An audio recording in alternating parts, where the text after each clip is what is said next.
The world began, ever-inventive man has constantly pushed forward into the unknown.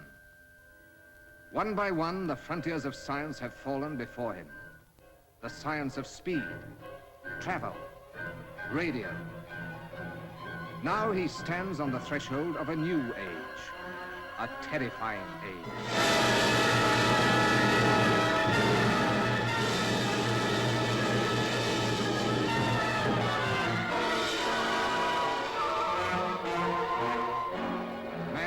Forward into the unknown.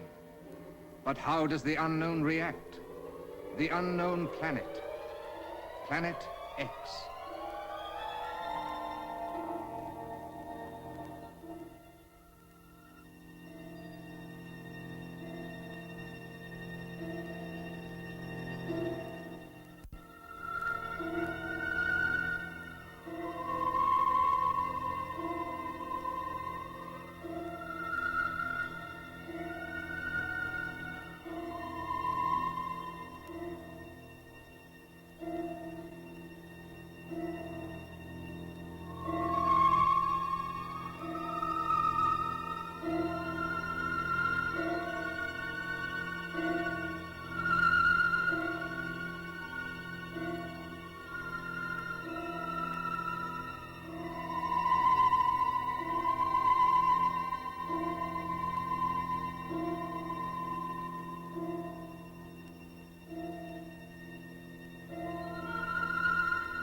All ready, Dr. Laird.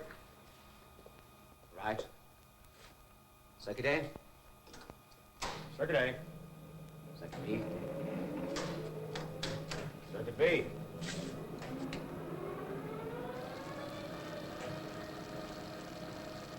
All right, Gil. Get in GF2. Yes, sir.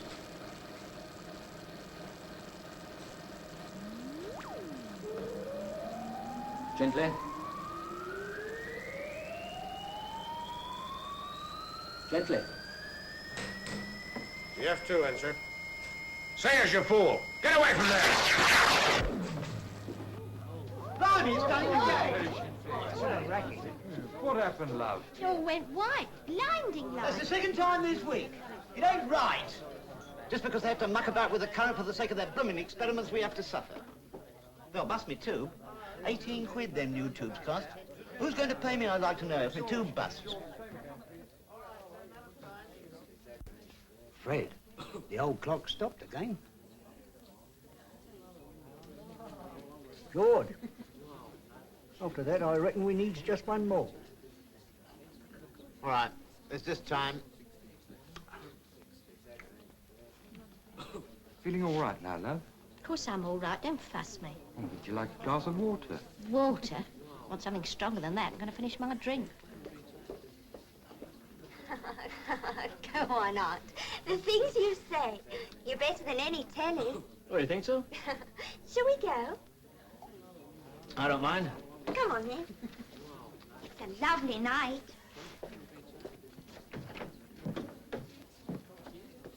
Well then, George, what's the idea, eh? What's up, eh? What's up? Here's what's up. It's 10:30 and you're still serving drinks. That clock stopped again. Very convenient, that clock of yours, George. Very convenient. Time, gentlemen, please. Come along. You're well over time. Finish up your drinks, please.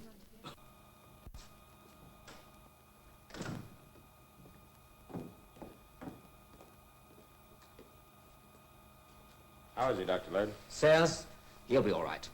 His hand is badly burnt.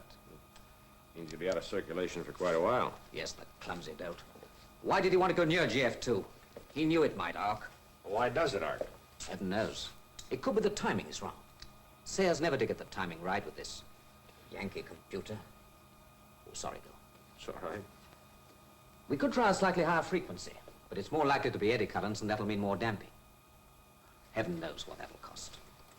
It'd be kind of a job changing those frequencies without Sayers' help. Impossible. We'll have to wait for another operator. I'll phone Wilson in the morning. They've got to let me have somebody.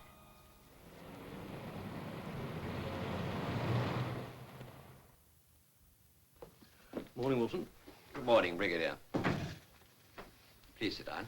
Thank you. I take it you've come about Laird. Yes, it's got to stop, Wilson. That will be your recommendation, Committee? Of course. Don't you agree? You're thinking of this business of Sayers. I'm thinking of the cost. By the way, I've replaced Sayers. The devil you have. Well, there's no alternative while the present setup lasts. We're committed to two assistants. And the sooner we close the whole project down, the better. Now, look, Wilson.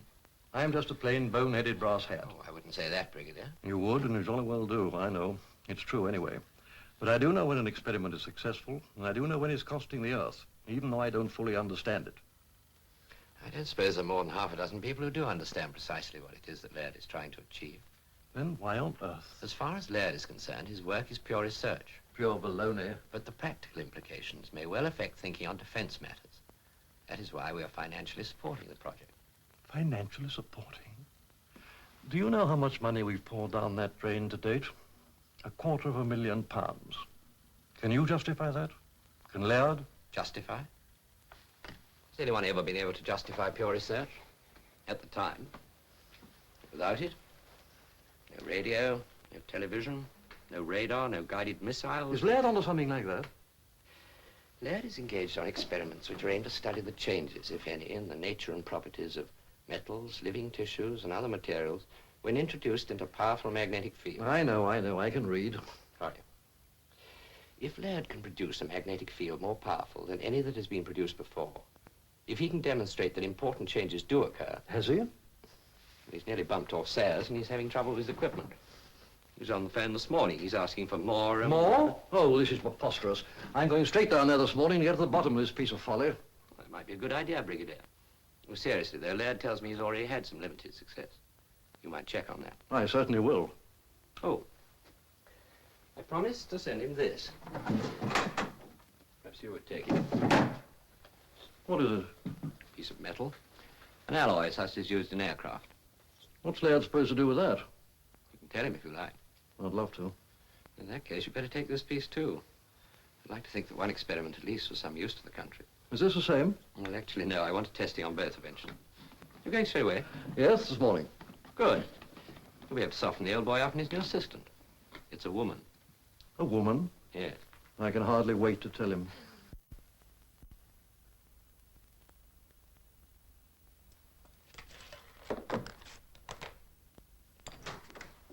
Well, here we are. Oh, Gil, this is Brigadier Cartwright from the Ministry. How do you do, sir? How do you do? This is Gil Graham, Brigadier, my chief assistant. He's from McGill in Canada. A fine university. Thank you, sir. My other assistant was injured. We're expecting another one today. Oh, Lord, I'm sorry, I've forgotten. I was to tell you your new assistant is a woman. A woman? You must be joking. Oh, he has to be joking. I'm afraid not. There's no one else available to operate this computer of yours. But a woman, this is preposterous. This is highly skilled work. She's very highly qualified, Doctor. Yeah, I know the type. Frustrated, angular spinster, very dedicated to her calling. Without a sense of humor, bossy, and infuriatingly right every time. Sorry, I know how you feel. I'm not having this. I'll go up and see Wilson. Look, Doctor, don't you think you better show me what you brought me down here to see? Maybe you won't need an assistant soon. Very well.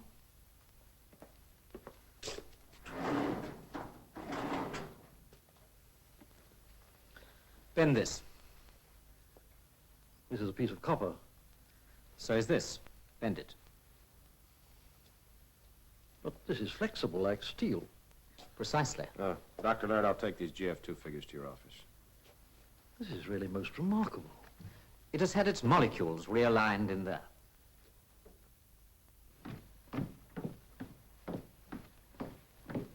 Oh, I'm so sorry. I was told to come down here. Who did you want to see? Dr. Laird. Are you... No, I'm Gilbert Graham, his assistant. Oh, I was told to report here. Well, he's right here in the laboratory. Oh, Are you the new comp operator, the replacement for Sayers? Yes, I am. I heard about Nicky Sayers. I'm terribly sorry. Oh, I don't know. Weren't you expecting me? Not exactly. You're French, aren't you? Yes, I am. Are you surprised? Very agreeably so. Thank you. I think that Dr. Laird will be, too. How is he to work with? Oh, he's great, as long as you stand up to him. I see. Oh, Mr. Graham, can I have a word with you? Certainly. This is Michele Dupont, General Cartwright. How do you do? As soon as I see her into Dr. Laird, I'll meet you up in the office. Yes. Excuse me.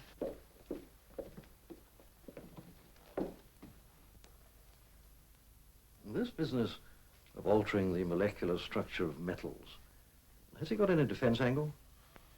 Well, if the molecular structure of the alloys used in building an aircraft were to be altered, the plane would probably crash.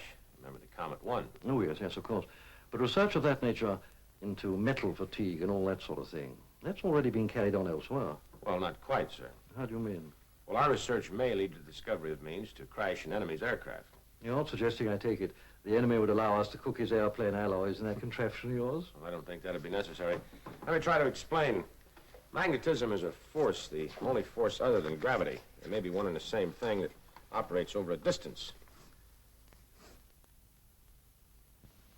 I see you have 9 circuits in operation here, and only 1 in reserve. Is that not rather dangerous? This infernal machine has only 10 circuits, and I need as many surges as I can get. The thing is supposed to compute and then fire the electrical impulses. I use a field of high intensity but short duration. I understand. Nevertheless, I think you should have at least 3 in reserve and 1 overriding spare. And I mean 1 not in actual use. That will give me only 6 charges, and it isn't enough.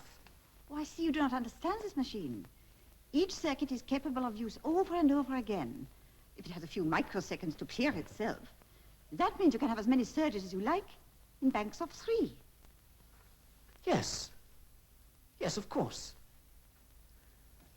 But do you mean that Laird could produce a magnetic field powerful enough to reach out beyond the machine, beyond the house? Well, from what the people down in the village are saying, he's done it already, spasmodically. Is it true? Do you think so? I don't know. Sometimes I wonder. Look here, Graham, be honest about this. It's important. Are you saying all this just to try and save the project? No, I'm not. I'm not at all sure I want to save it. Not if... Not if what? Well, there are dangers, the imponderables. Look, I've got a piece of airplane alloy here. Would Laird experiment on this, do you think? Well, if our new assistant can get the computer going, we might try it tonight. Let's go and find out. I wouldn't say anything to Dr. Laird about the effects over a distance. Not yet, anyway. Come in, Mr. Dupont. Gil? Gil, you were hopelessly wrong. Miss Dupont is brilliant and not at all bossy. She's not a bit frustrated, and I think she's quite good-looking. Don't you? What do you think, Brigadier? Oh, I'm of your opinion, Doctor, though I know nothing about computers. She's fixed it, Gil. We've got all the power we need. For the time being. That's fine. The Brigadier would like for us to cook this tonight. And why not? You'll stay and watch us? Yes, I think I will. It should be interesting.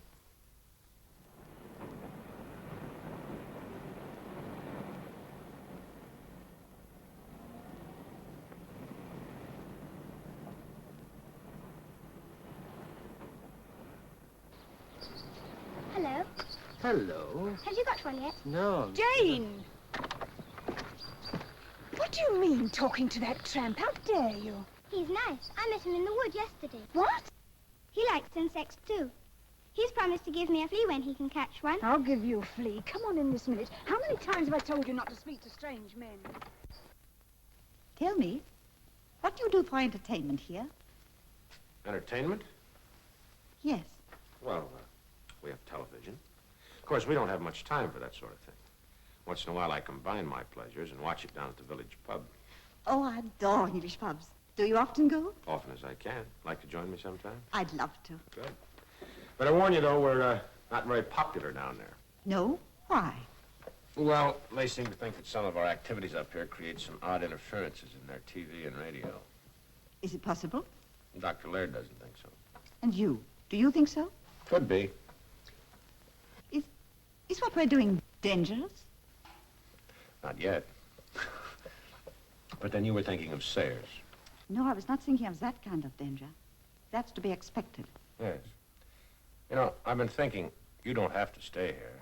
I mean, you'll be going back to France pretty soon. Why not I'm not scared, Mr. Graham. No, of course not. You know, we're all kind of, well, as the English say, matey around here. Makes things easier. Think you can manage to call me by my first name? Gilles, isn't it? Gil.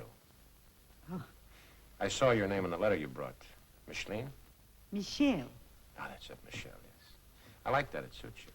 You didn't answer my question. What about the danger? Yes. You see, I'm no expert in magnetic fields, but it just occurred to me this field Dr. Laird is using here, well, it's a very large field, isn't it? I mean, isn't it possible? Could it spread outwards? Dr. Laird doesn't seem to worry. Laird. You're always telling me what Laird thinks or doesn't think. I'm asking you. I think you're a very clever young woman. I see. And bossy? Oh, now, wait a minute. Frustrated? Look, Michele, you're taking unfair advantage. I mean, after all, I didn't know you then. What I mean is the female scientist types that I've always known were, well, shall we say, different. I'm sure. Well, I think we'll call the others. Oh, Michele, look, your letter of introduction, what I mean is there anything besides your name? Oh, yes. Bachelor of Science. Yeah, but, And Mademoiselle. Mademoiselle. Well, that do make it nice. That's American slang. It means that do make it nice. Oh.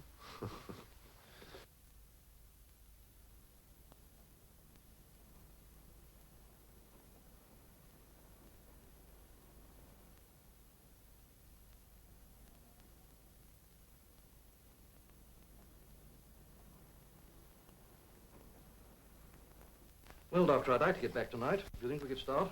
Certainly, if that remarkable young lady has finished her work. Shall we go down? Oh, by the way, have your watch? Yes. I should leave it here if I were you. Watches are delicate mechanisms. They're best not taken too near magnetic fields. All metals in the lab are either non-magnetic or have been demagnetized. I see. There's no danger, of course.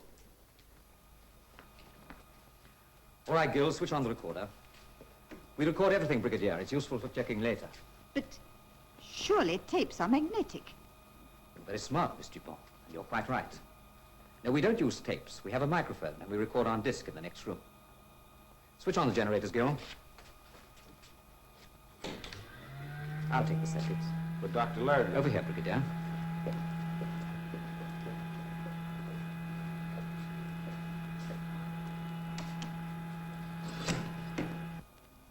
Do sit down, Brigadier. Thank you.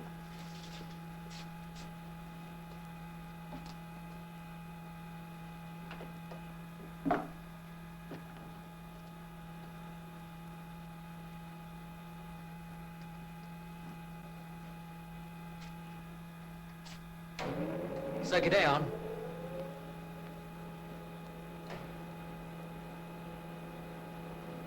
Computer? Computer on. Circuit B on.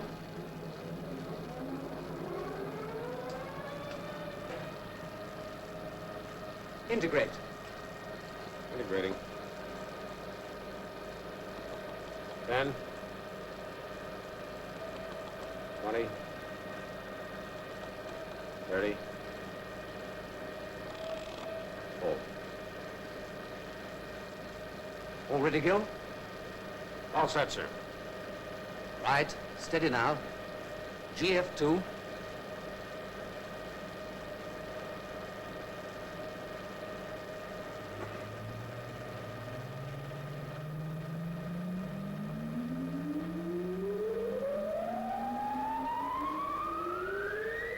Gently. Gently. GF2 over.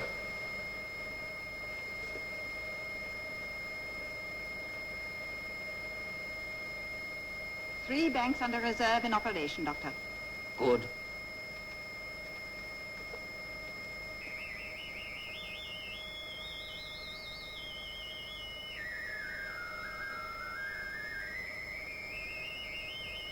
Switching off power! Look out, Michele!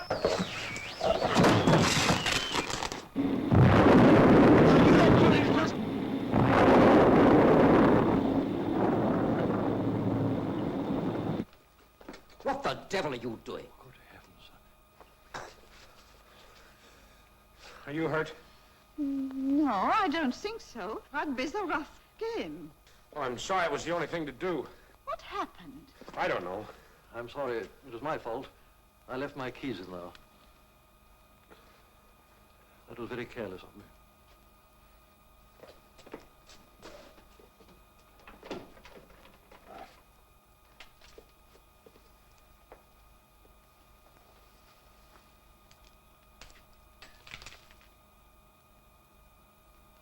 You seem to have been successful, Doctor.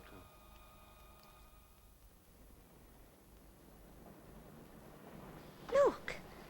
What's that? Now, here's the standard. All the latest. Big storm on the south coast. Now, here's the standard. Big storm on the south coast. All the latest. Now, let's see. Yes, quote. Is space travel... No, unquote. Yes, let's see. Yeah, quote. Could they invade us, unquote. Yeah, something like that. Then we'll carry a follow-up on page 3 with readers' letters. Well, they'll have seen hundreds of ruddy flying saucers by the time we're through with them. Okay. Who exactly is invading us? Mars? Eh? Oh, no, they won't like that. Who, the Martians? Idiot, no, look, make it, yes, that's it, Planet X, the invasion from Planet X.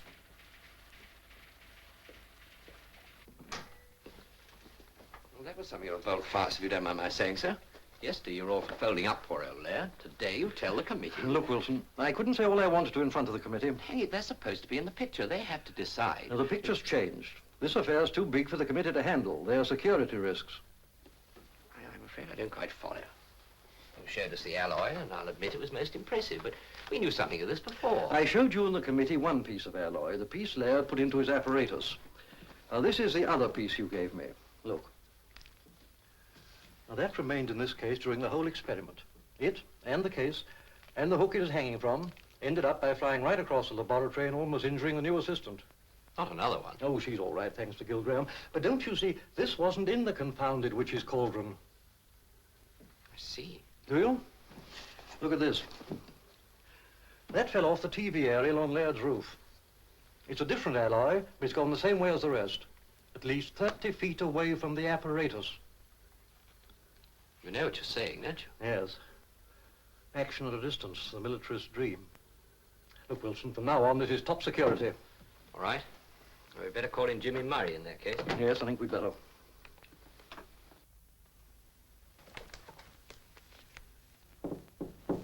Come in. Hiya, how you feeling? Broken neck would feel worse, I guess. Do you always take your female assistants in a low-flying tackle like that? Depends on my mood.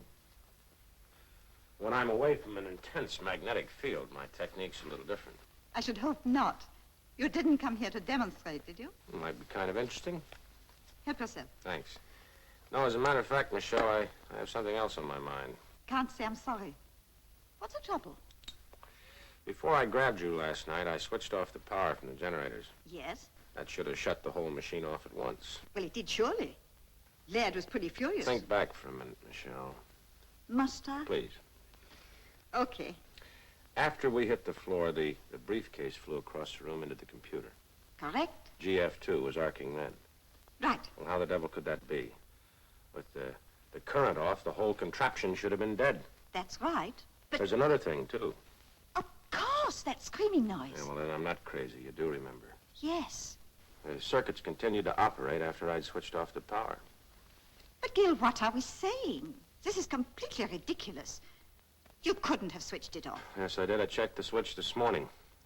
There was no current flowing from the generator when GF2 arced, when that briefcase flew across the room, and while the circuits continued to scream. There's one way of checking. How's that? The recording. Of course. What's the matter with me? Come on. Wait. What's the matter? I'm still creaking.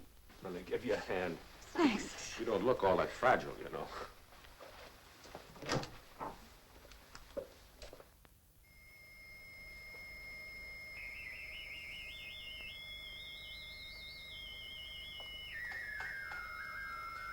This is the bit. Listen. Switching off power! Look out, Michele! Well, Gil, what does it mean? I don't know. That apparatus was receiving power from someplace, somehow. The storm, maybe. No, that's absurd. Not very likely. Gil, I'm scared.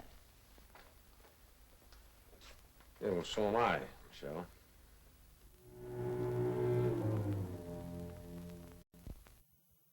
So Laird Circus gets top security rating.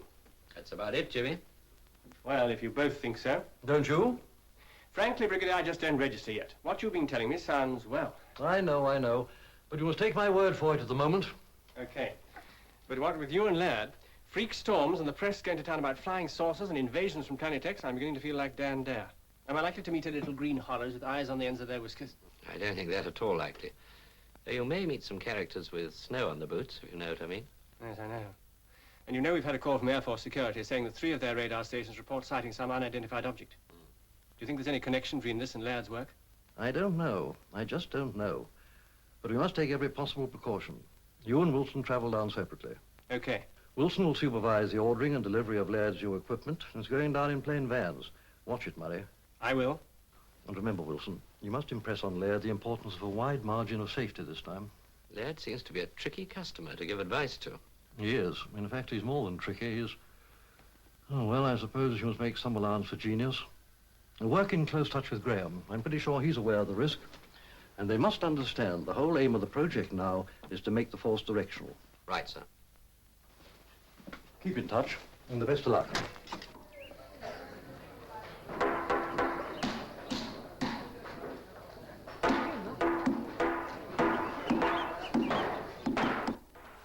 I hope that fence will work. It's costing enough. Yeah, it should. Form an anti-magnetic screen. Particularly ugly one. There ought to be a law about corrugated iron. Another lorry load of gubbins arriving.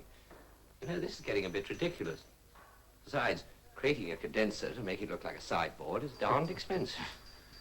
I better go down and check it in. Right. Oh, Gerald, when you're finished, I'd like to have a private word with you. Okay, I'll be back. Right.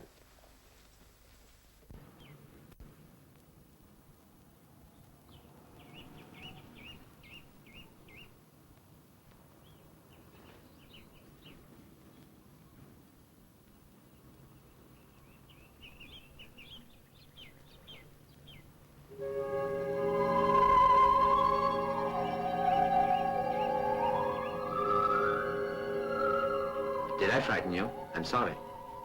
I'm not frightened. I was just going home anyway. I don't know you. What's your name? Smith. Smith? We've got a teacher at school called Smith. Are you her husband? No. Good. I hate her. She threw my bugs away. Bugs? She called them insects, of course. She's very stupid. And weren't they insects?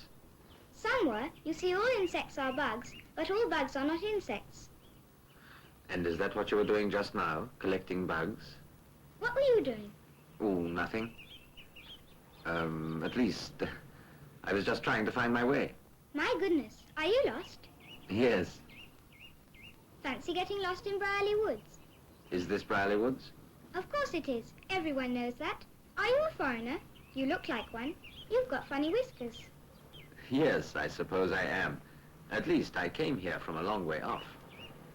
What's so funny about my whiskers anyway? I haven't seen anyone else with funny whiskers like that. Well, perhaps I'd better shave them off then. I don't want to look funny or different from anybody else. How did you get here? If I told you, you wouldn't believe me. I would, you know. Even if I said I came on the back of a giant dragonfly? Oh, no. There aren't any giant dragonflies. There are where I come from. There aren't any giant dragonflies anywhere. What about on the moon, then? Oh, well, if you come from the moon, that's different. Where are you staying? I don't know. As a matter of fact, I'm looking for somewhere to stay. I expect we could have put you up at our house. Only there's a new lodger coming today. I don't think I shall like her. Her name's Forsyth, and she's going to be the new teacher at our school. Is there anywhere else round here I may be able to stay? I don't suppose they'd put you up. They're very narrow-minded. Oh, of course. Are there any big places round here, you know, factories, workshops, anything like that? Nothing like that. Only Dr. Laird's house, of course. But it's no good going there. He's a mad inventor. And what does he invent? It's a secret. No one knows. Well, I must go home. Why is Dr. Laird mad? Almost every night he switches on his machine and busts off all the television sets. Where does he live? It's no good. He won't take lodgers. You can see his house from the top of the hill. Goodbye. Goodbye.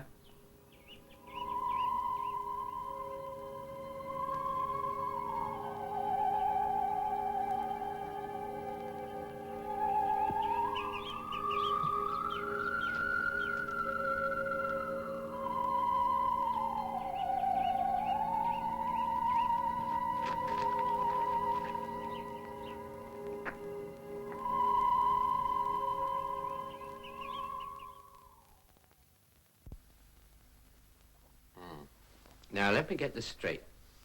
What you're trying to tell me, as I see it, is that this fearsome contraption of yours went on working after you'd cut off the current. Is that it? That's it.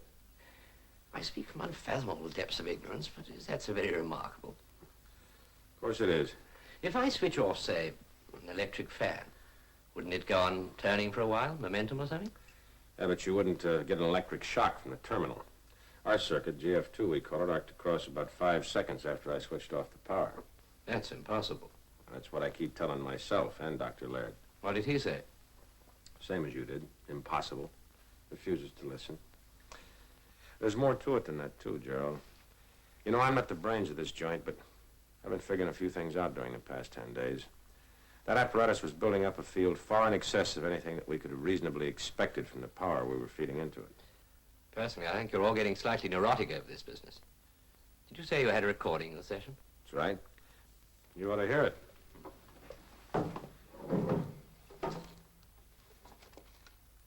It's funny. It's gone.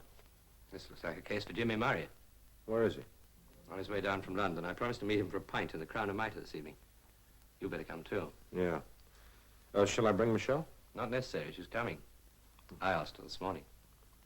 I want to start getting up earlier.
You all right?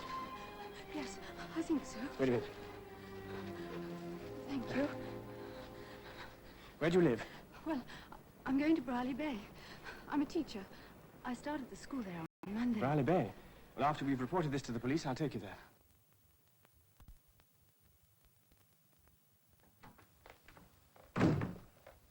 Please sit down, Miss Murray. Thank you, Inspector.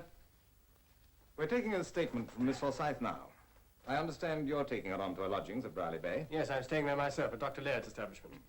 Inspector, what are you going to do about this man? Well, we'll comb the woods, of course. But first, let me ask you a question. Do. I don't say I shall be able to reply. I know you security chaps. But this is important. You see, a man has been seen in the woods, and it's been reported that he has a large burn mark on his face. Tell me, has Laird been using radioactive materials? I can tell you that, Inspector. The answer is no. Definitely no. Thank you, sir. Well, we'll have to try another line of approach. Come in. Miss Forsyth's ready now, sir. Right, just coming. Well, goodbye, Inspector. Goodbye, and thank you very much for all your help.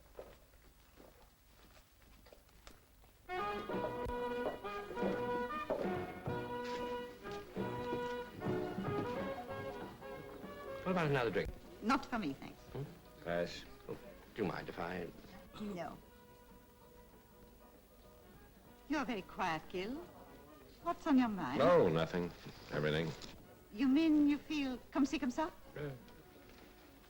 How long you known Gerald? Why? Does it matter? Sorry. Didn't mean to interfere or intrude. I don't want to quarrel with you, Gil. Cheers. About something. You know where that man Murray is? He was supposed to meet us here. What do you have, sir? What's that? Oh, Bob's. Mild and bitter. I'll have that. Certainly. That elfin music you hear comes from a proper band. At last. Sorry I'm late. Okay. Meet Michele Dupont and Gil Graham. How'd you do? Oh, yeah? What's the trouble? Things have been happening. There's a maniac at large in the woods. A what? Maniac? Oh, there you are. Nice of you to take me dancing. What are all the pretty girls going to do now they haven't got Jean Kelly to dance with? Nurse their perishing combs? I haven't been long. Oh, no. You were going to get me a drink half an hour ago. I thought you were going to have a nice cup of tea. Tea? Get me a glass of nourishing stout. All right, love. Evening out. How you doing, Mrs. Packer? How you doing, Mr. Graham? Oh, hello, Art. Where's Jillian? Isn't she here? Haven't seen her. Well, you see, I was supposed to be working late tonight, and, well, she said she'd meet me here. You are. That's women for you. Can't let them out of your sight. Never mind, Aunt. Have a drink. I expect Gillian's had to wait till her dad's got home. Mrs. Betts hasn't been too well lately. No, I think I'll stroll down the lane and see if I can meet her.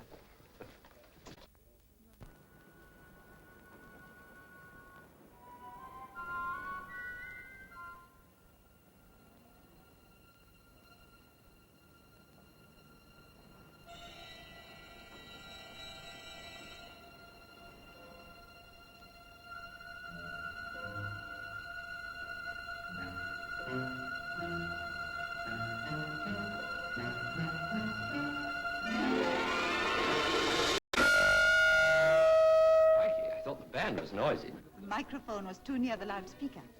A syndrome. That's it. That's what was the matter. We had a syndrome in the magnetic field. You all right, old boy? What the dickens are you babbling about? You understand, don't you, Michele? Yes, I believe I do. Would you mind explaining? You've both gone crazy. Did you hear that screech from the loudspeaker? I'm not deaf. Yeah, well, look. The microphone was too near to the speaker. The sound goes in, it comes out louder. Back into the microphone and around and out louder still, and so on and so on. It's called a syndrome. You mean a sort of vicious circle? That's right. And if you don't put a stop to it, it keeps piling up until the amplifier or some part of the circuit goes bust. I get it.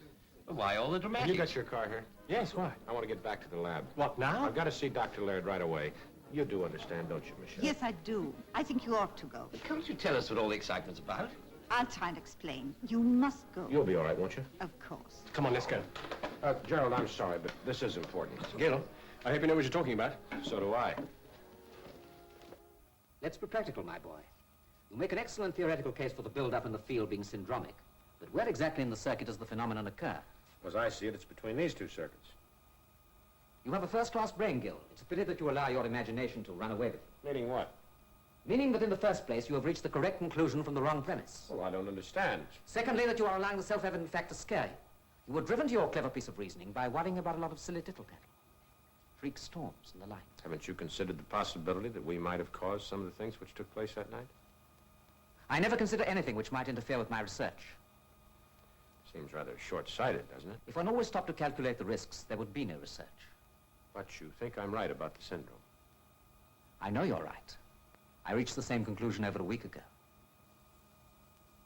Well, but you said nothing to Because I knew you would be all for delay. Well, wouldn't that be the wiser course, Dr. Laird? I don't think so. We have accidentally stumbled upon the secret of producing an enormously more powerful magnetic field than we had ever hoped for. We have saved ourselves years of work, and you want to throw those years away. No, I don't want to do that. I just feel that we ought to proceed with the utmost caution. We have new equipment, more powerful generators, but the same circuits. We have taken great precautions. The iron fence, for instance, the direction field, better insulation, and the screening between the terminals of GF2. Yes, well, as I see it, the screening of the GF2 terminals is the main danger. It's like putting a 6-inch nail across a 5-amp house fuse. Perhaps you would allow me to be the best judge of that. I've been engaged in this work all my life. Well, I'm sorry. I didn't mean to sound impertinent. Not impertinent, just frightened. And a frightened assistant is no good to me. If you would care to terminate your appointment here. Of course not. I wouldn't think of deserting you at this stage of the game in any case. Please do not allow questions of personal loyalty to affect you. Under the circumstances, I wouldn't. I was thinking more of the complicated operation of the apparatus. It's not so complicated now, you know. It would be possible for only one person to operate. Yes, sir.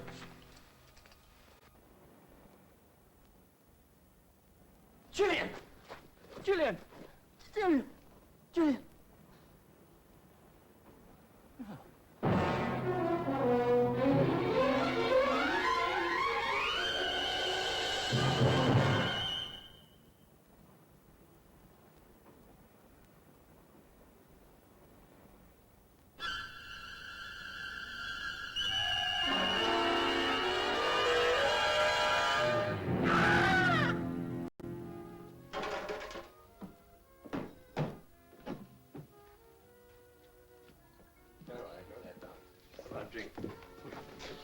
Oh, is the bar closed? Yes, sir.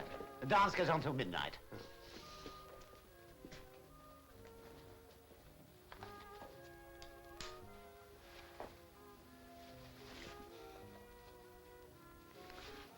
It's getting very late. Is it that I'm positively repulsive, or could there be someone else? I'm afraid there is. I'm sorry. I just realized it now. Gil? Please, let's go. Lucky devil. Ah, Miss Dupont, you going? Yes, why? It's Gillian Betts. They've just found out. Is young Art here? What's happened, an accident? No, sir, not an accident. Murder. Murder? Where was this? In Brierley Woods, sir. It's a maniac. Yeah, are you quite Sorry, sure? sir, I can't say any more. No. Of course not. Darling, you all right? Yes, but can't we go? You are together, sir? Yes. And you have a car? Oh, yes. And that'll be all right. Only you see, we haven't found the fellow yet. And what about you, sir? Are you with the... No, officer. I'm alone. You're going past Brierley Woods. I don't think you ought to be by yourself, sir. Well, could I give you a lift? Thank you. Not at all. My car's outside. Good night, miss. Good night, sir. Good night. I'll warn the others upstairs. Right. Where shall I drop you, Mr. Smith? If you could drop me at the other end of the village near Dr. Laird's house. Oh, yes, we're going that way. Thank you. I'm just thinking, that young man went to meet Gillian. Don't you think we should tell the police? Yes, of course. I'll go back in and tell him. Will you forgive me if I take this opportunity of speaking to you? What is it? I overheard what Mr. Graham said tonight about syndromes. Well, You see, I understand something of your work. how much? Who are you anyway? That is not important. I must speak to you and Mr. Graham as soon as possible. It will have to be tomorrow after we've finished our work at the lab. Very well. Shall we say here at 6 o'clock? All right. Okay, I told him. Let's go.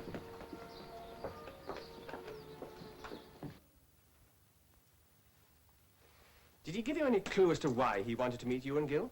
Not really, but he seemed to know a lot about our work. You didn't tell him anything. Of course not, Jimmy. I'm not that stupid. Well, I don't like it. I just don't like it. Who is this chap Smith? You know anything about him, Gerald? Not a thing. Gil? I saw him for the first time tonight at the dance. Gerald, when you took him in the car tonight, did he say where he lived? No, he just told me to drop him near here. Yes, he said it was okay to drop him here. That's right. He must be staying in the village. Well, that should make it easy for us to keep tabs on him. Gil, Michele, you must meet him tomorrow evening, as arranged. What's the drill? See if he tries to pump you about Laird's work. Find out all you can. Right. How did Laird react to your inspiration, Gil? Well, the syndrome? He guessed it already. No, that's tough. Is he going to foul things up? Nope. He's pressing on regardless. You're worried, aren't you? I am. I'm in a bit of a fix. I don't like to go behind the old man's back.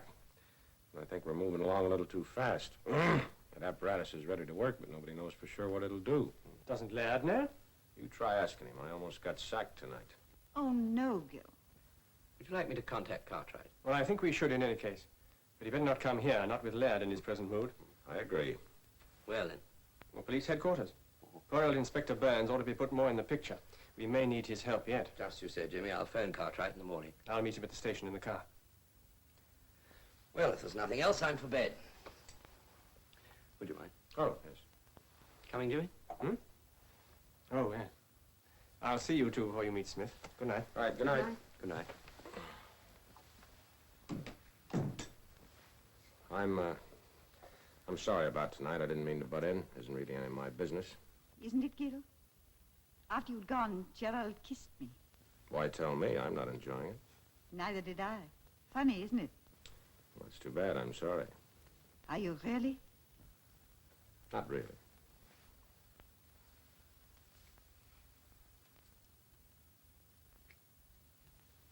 I enjoyed that. So did I.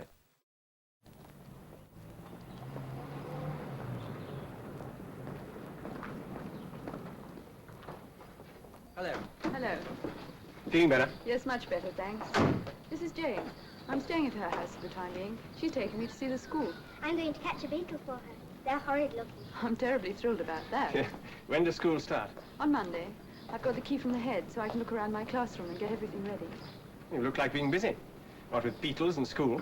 Look, I'm rather tied up today, but I thought of taking a boat out tomorrow, Sunday. When did you think about that? Just a moment ago. I can't think why. Care to come?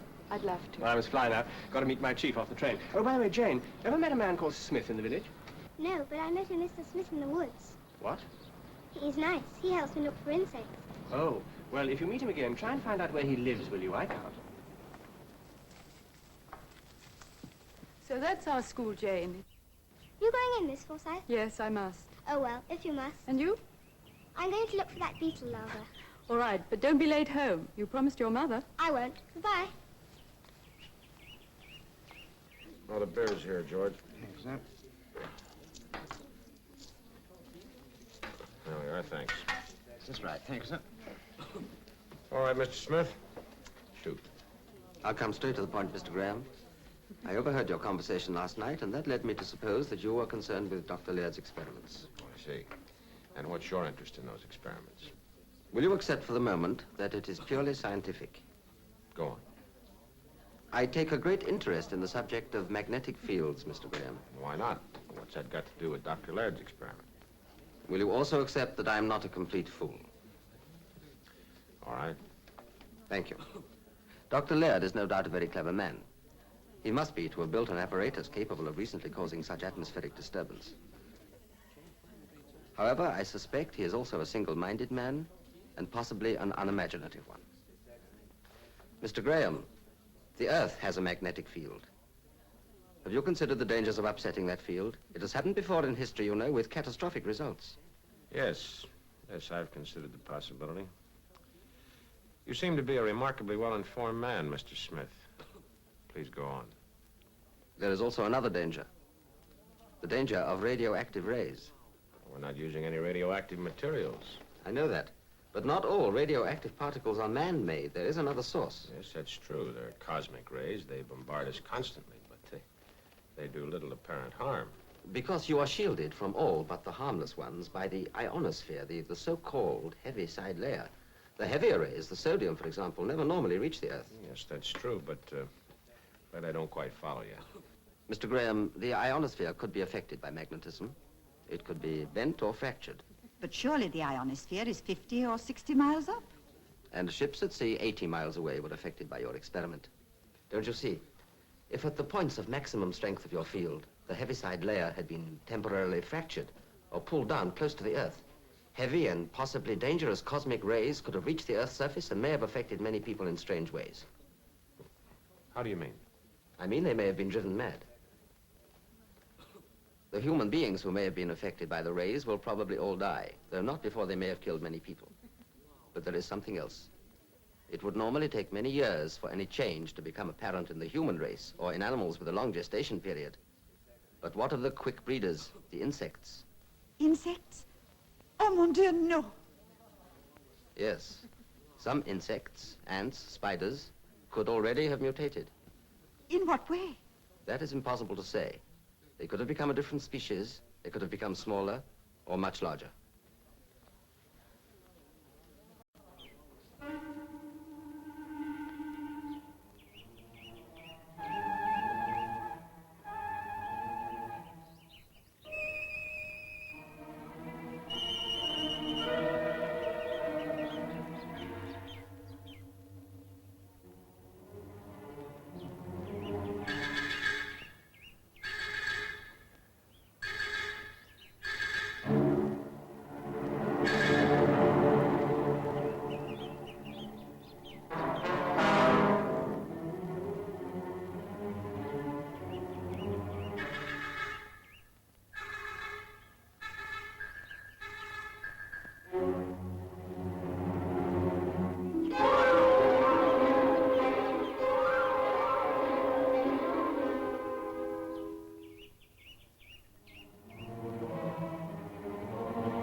Look, some of my colleagues are in a conference now at the police station.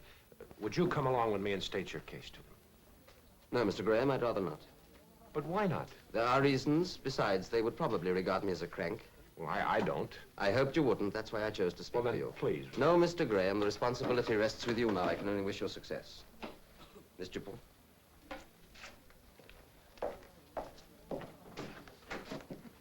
Well, Gil, what do you think? I think you may be right, Michele. Look, I want to go see Cartwright. Can you make it home all right alone? Of course. Darling, make them believe you. I know you can be very persuasive when you want. Right.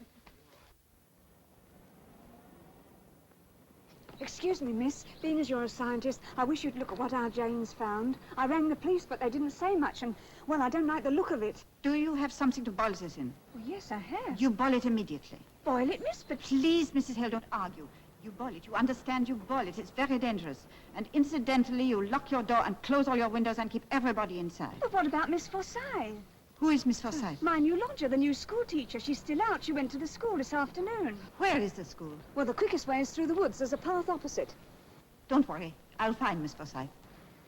The whole idea is utter nonsense. The chap's trying to scare us off. I'm surprised at you, Gil. I'm inclined to agree.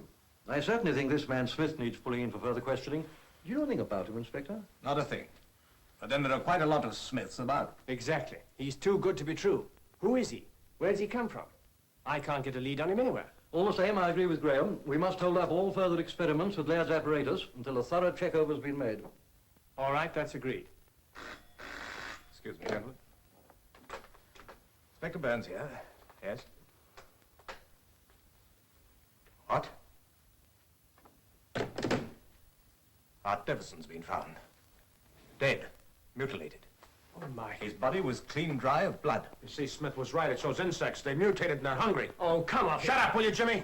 Inspector, Brigadier, you got to cordon off those woods. Insects are tremendous eaters. There won't be anything left for them in Every there. available man. Graham's right. Now give me that telephone. This is a military operation. Get me the nearest army depot.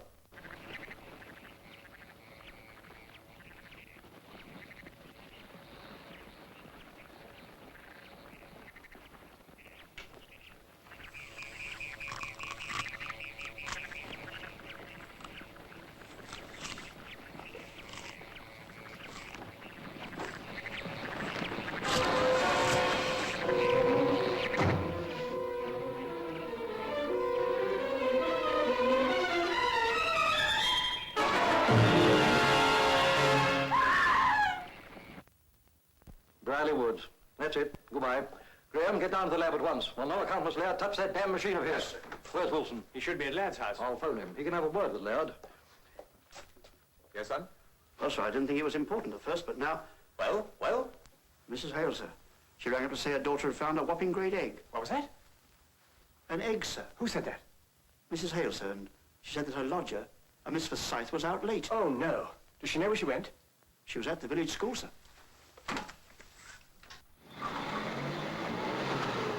Gil, quick, Brierley School.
Michele.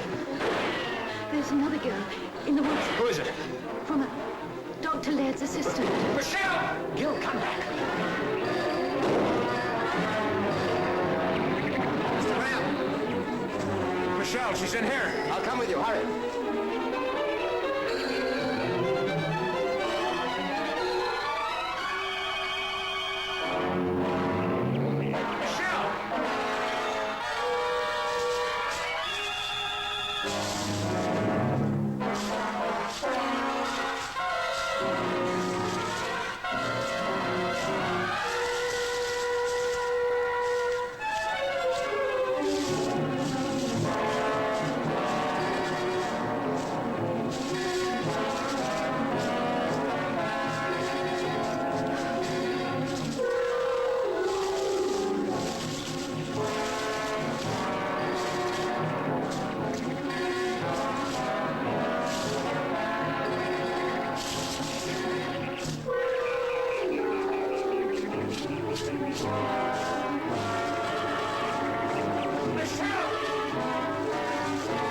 Wait! What do you mean, wait? Leave this to me.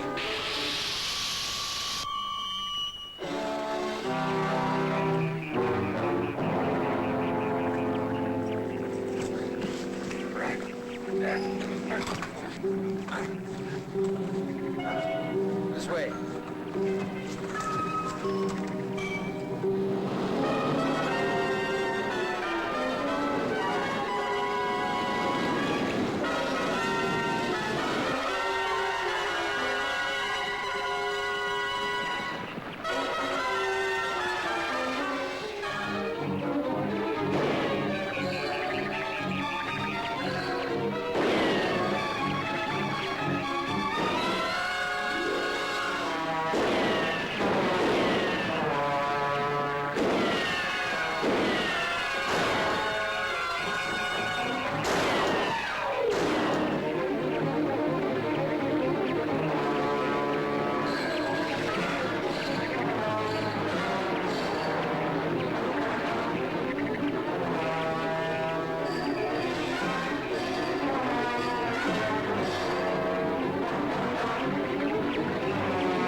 Oh, what is it? What is it? I just had a message from Brigadier Cartwright, Dr. Laird. Oh, I can't be bothered with you or Cartwright just now. I'm sorry, Doctor. This is important. So is this. Much more important than anything Cartwright has to gossip about. And I'm nearly ready for testing. It's about that. You mustn't operate the machine. I mustn't operate my own apparatus. Did you say that... I'm afraid I did. Some entirely new factors have arisen which make it imperative that all testing should be indefinitely delayed. Indefinitely delayed. How easily Whitehall bureaucrats betray red tape fetters. Indefinitely delayed. There will be no delay, Mr. Wilson. I alone am competent to decide when this apparatus shall be tested. Not some two-penny brass hat or upstart civil servant. Now get out! Dr. Laird, don't be ridiculous. Put that gun down. You're behaving like a madman. Nobody wants to interfere. Get out! If you say another word, I'll shoot you. Do you understand? I'll shoot you. Please listen. This apparatus has cost lives. It is dangerous.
Feeling better, Michele?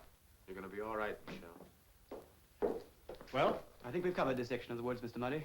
I wouldn't like that job again. Any casualties? It's a good job we acted when we did. The woods were thick with eggs. Another few days and we'd... Yes, all right. There's to be no relaxing. Keep patrolling all night, and tomorrow we'll have a thorough comb out. You better report to Brigadier Cartwright straight away. Right, sir. Good Lord. To think we have to do this in every wood in the country. That will not be necessary, Mr. Murray. Hmm? Mr. Smith, one or two questions I'd like to ask you.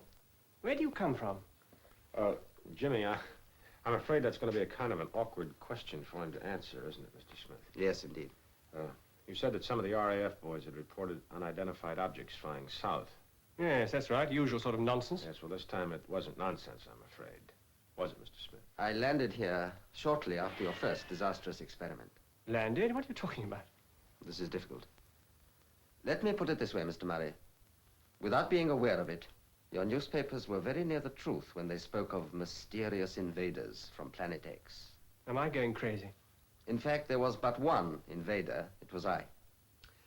Jimmy, I realize it's going to be a little hard for you to believe, but the truth of the matter is, Mr. Smith is the legendary character from outer space, right?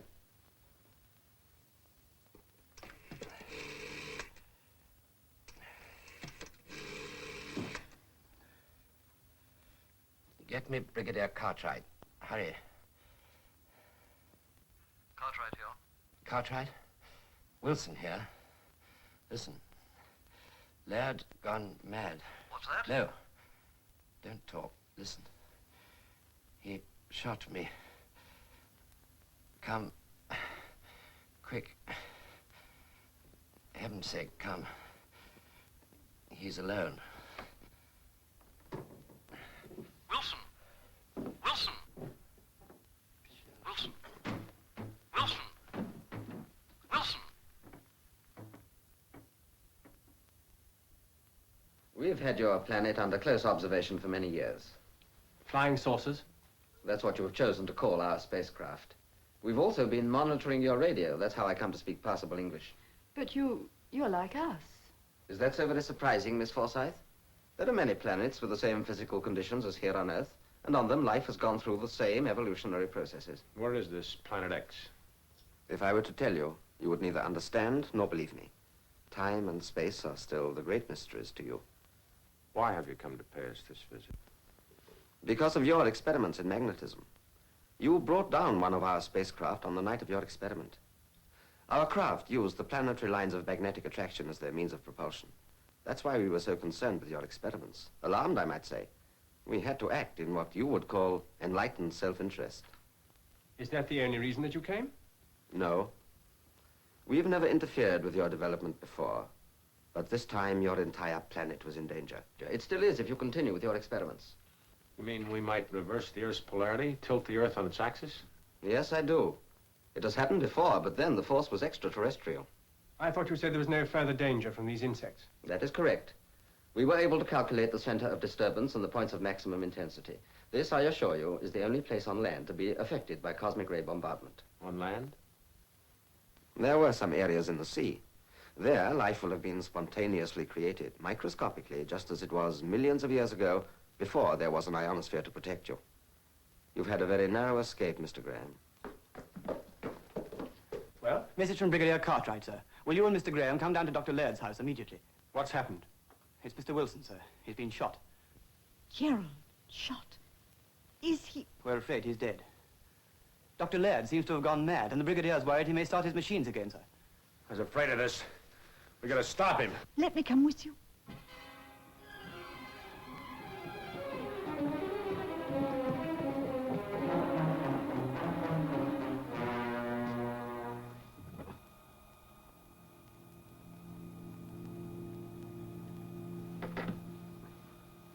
Just like I thought. Locked and bolted. We could break it down, I suppose. Well, we might, but it'd be a tough job. It'd take hours. Oh, that will be enough to set him off.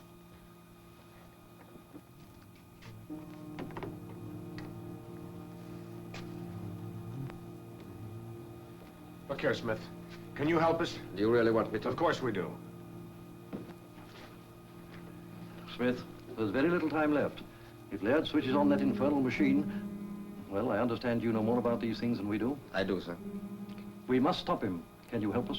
Look, how about that gun thing, the one you used to kill the spider with? No. I can help you, but the decision for what I do must be yours. Go on. It is a question of one man's life, or perhaps the very existence of the Earth. That's not a difficult decision. For us, it would be. Life is more simple for you. Your press has spoken of our world as Planet X. We too have the equivalent of X in our language. Our children learn in their schools about the strange world of Planet X. You mean, Yes. Yours is the strange world, Mr. Graham. Brigadier, if I were to destroy this machine, would you promise me not to rebuild it? I give you my word. Without Laird, I don't think we could. Right, Graham? Absolutely right. Very well. I want you to take your men away from the house, well away. What are you going to do? Mr. Graham, Mr. Dupont, would you come with me, please?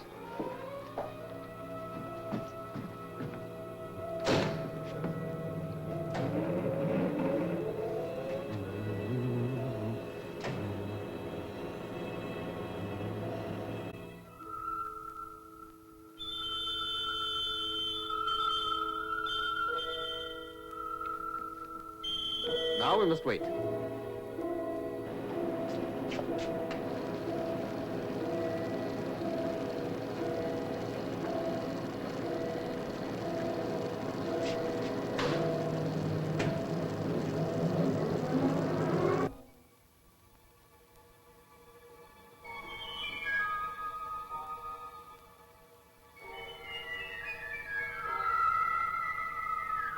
There it is.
Goodbye.